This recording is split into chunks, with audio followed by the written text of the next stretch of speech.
Hey, we are live. Hello, folks. Thanks for tuning into the BAMF podcast. I'm your host, Mike Lafferty, and here with me today is Eric Bloat from Bloat Games. How you doing, sir? I am doing awesome. Thank you for having me on. I gotta say, I admire your Vigilante City gear. Thank you. Yeah, funny enough, I think I became a walking billboard for Bloat Games. Just about every day I'm in a different Bloat Games shirt. So that's one way to do marketing. All right. And my stalwart co-host over on this side is Jacob Blackman. How are you, Jacob? We just spoke 3 hours ago. Not much has changed since then. I've got a few more pieces of art finished, but otherwise good. All right, cool. So let me get your Kickstarter page up here, Eric. While I'm doing this, let me do a little bit of banter and say we're huge fans of Bloat Games, the RPG / Valor Knight system. Then I've played a lot of it on this podcast for our lunchtime beat 'em ups through the dog days of quarantine. But we've taken the Valor Knight system, which is also available for general use under the Hack the RPG program, and it's now being used for Monsters Are Our Heroes. And we've talked about this before, but just for the uninitiated, can you give us the quick elevator pitch for this game? Sure. All right. So Monsters Are Our Heroes is very much a love letter for fans of old school horror.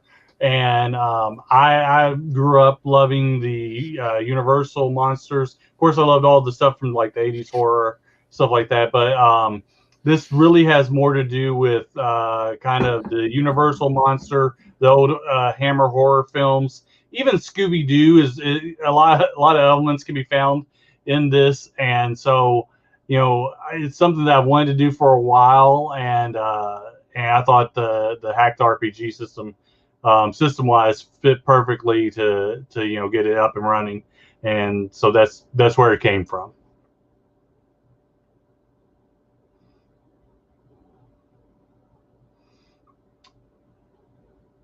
I think you. Yep. Please forgive me. I was talking on mute. Amateur mistake.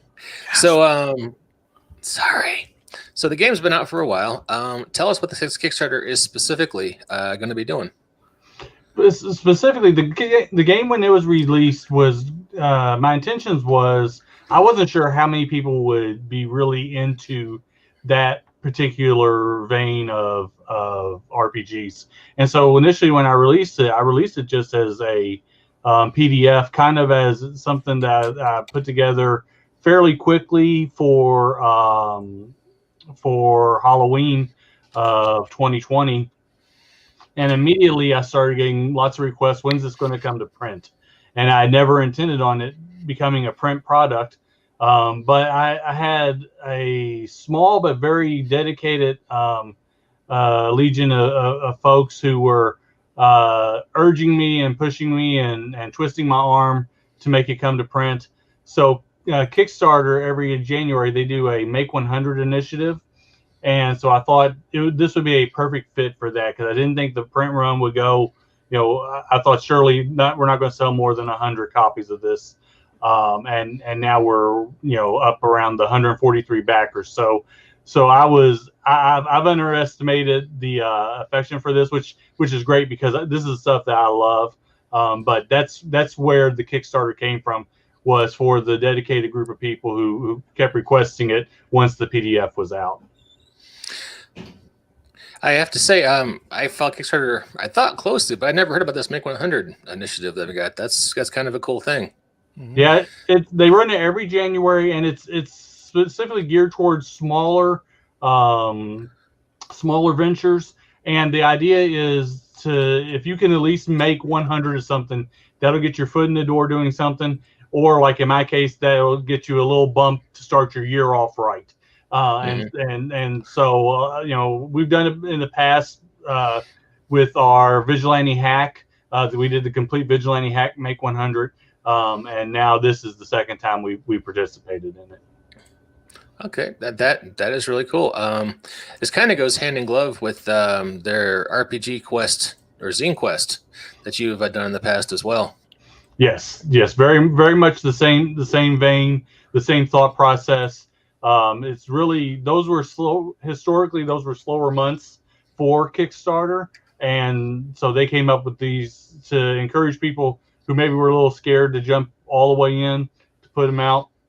But yes, the Make 100 and the zine quest kind of go hand in hand together. All right. Cool. Hey, do you know if they're doing Zine Quest again this They next are. year? They are, and I know I will be participating in it. And I know several people from the Facebook RPG Zines group will also be participating. So, in fact, I think this Zine Quest is probably going to be the biggest one yet. Okay, I hadn't seen any announcements, and I had a project I was actually hoping to get in there. So, is it going to be February like last year? It's going to be the month of February. So it has to release in the month of February. Yep. Okay, cool. I will be all over that. All right. So we were pre-show chatting the way we do. And you mentioned to Jacob and I that the response to this has been so great that you're going to be expanding the book a little bit. Could you tell us some more details about that? Correct. Yeah. Well, the initial book came in, I believe, 32 pages, which in print version would be 36 by the time you add in the covers.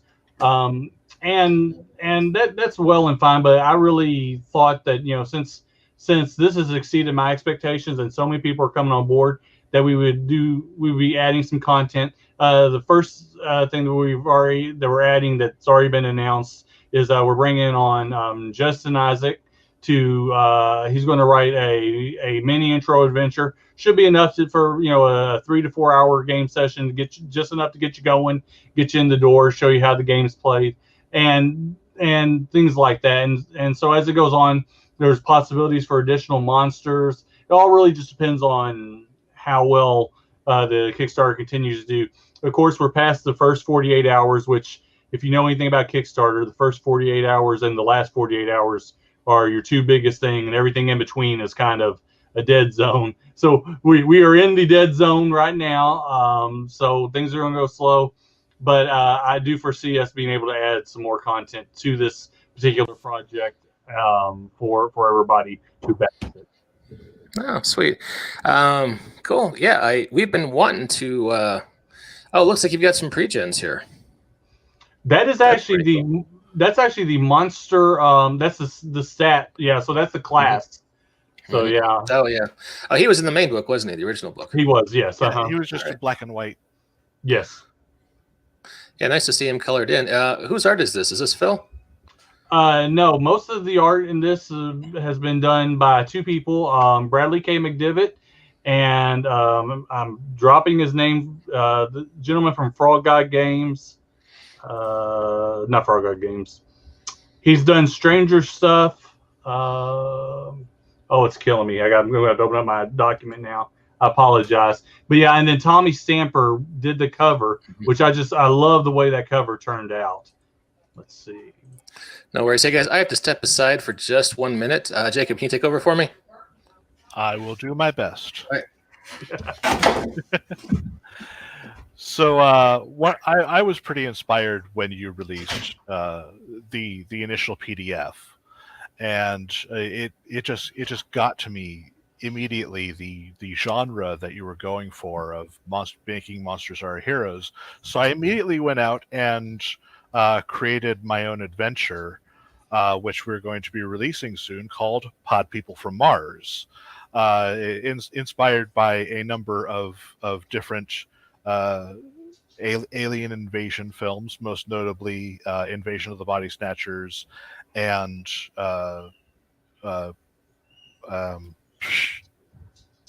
War of the Worlds. But I wanted to link those in a fun and interesting way, and I'm hoping that people will enjoy the adventure. So I'm really looking forward to seeing the introductory adventure that you have to produce in this. And do you have any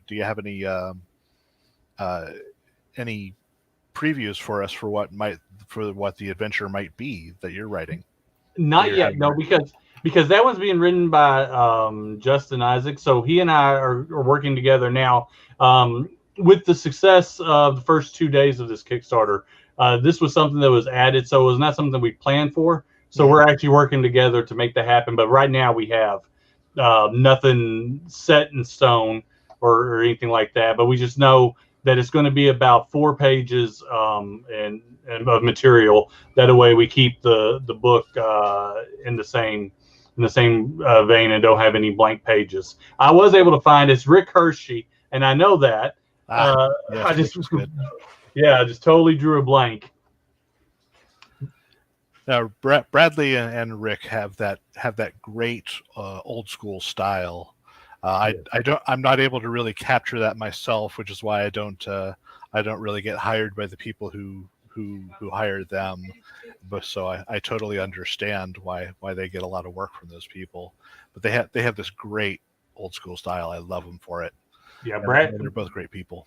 Definitely, yeah. And Bradley, he's one of my favorite people, and he's definitely one of my go-to as far as if I need art quick or something like that. He's always been very helpful, and you have as well in the past. But yeah, no, Brad's definitely one of my favorites to go to as well, and I think the world of his art and skill. Mm-hmm. So yeah, but yeah, when it comes to a lot of your other games, I've been a huge fan. I'll mention I've already pledged to the Monsters Are Heroes print Kickstarter because I'm looking forward to getting my own copy. I've written my own adventure, and I've honestly been thinking about writing an expanded bestiary because you've been releasing this under the OGL, so it'll be fun to write more adventures and expanded material to bring this world to life. I think it has a lot of potential. Yeah, I think that's one of the things that definitely could an area that could be improved upon because of the original format. When I set up the book, there is a bestiary in there, but there's only, I believe, 12 monsters off the top of my head. That are not your playable monsters.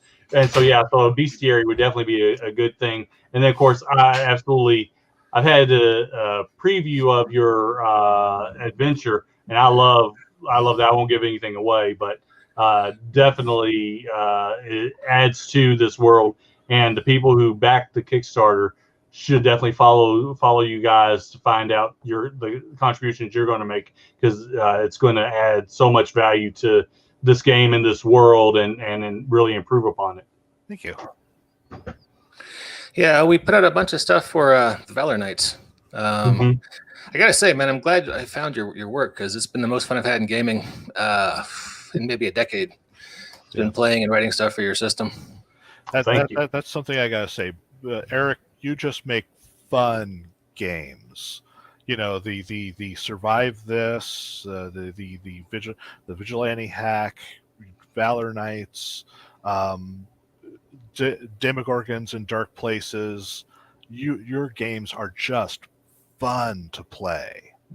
Thank you. That is the bar that we strive for here at Bloat Games. Above all else, is this game going to be fun? And really, myself and Josh Palmer, who is like my go-to second in charge here, we look at it as, is this the type game that we would have played when we were 13, and would we have loved this game? And that's something that we always strive for. I'm not sure we always hit, but it's definitely something we set out to do each time.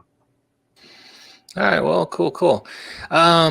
Well, hey, anything else we want to say about our Monsters Are Heroes, of the Kickstarter, or upcoming stuff from Bloat Games in general? Yeah, just the Monsters Are Heroes. It ends on January 14th, so we got about 10 days left. If you'd like to jump on, we really like to have you. The more people that jump on, obviously, the more money comes in, and the more stuff we'll be able to add to the back of the book. Just to increase the value for everybody who is backing. And then, of course, I just want to thank everybody, you guys included, for supporting this one. Like I said, I'm blown away by the response that this Kickstarter's had, and I was really my day one goal was shooting for 40 to 50 backers, and we shot well over that. So very excited, very thankful.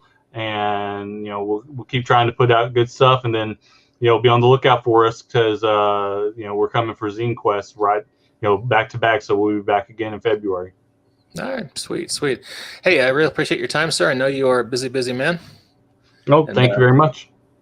Always appreciate when you can come grace our little dog and pony show and give us a patina of respectability. Well, thank you. I love coming in and talking. You guys are great. All right. Jacob, any closing thoughts before we wrap things up? If you like this material, please consider supporting the BAMF Podcast Patreon page. Yeah, I appreciate that. I need to revamp the Patreon in a big way in 2021. But yeah, more on that later. So, all right, folks, thanks again for tuning into the BAMF Podcast. Please check out Bloat Games on Kickstarter. If you do a search on Kickstarter for the Monster Are Our Heroes, it's an easy one to find. I would post the URL again in the banner, but it's long.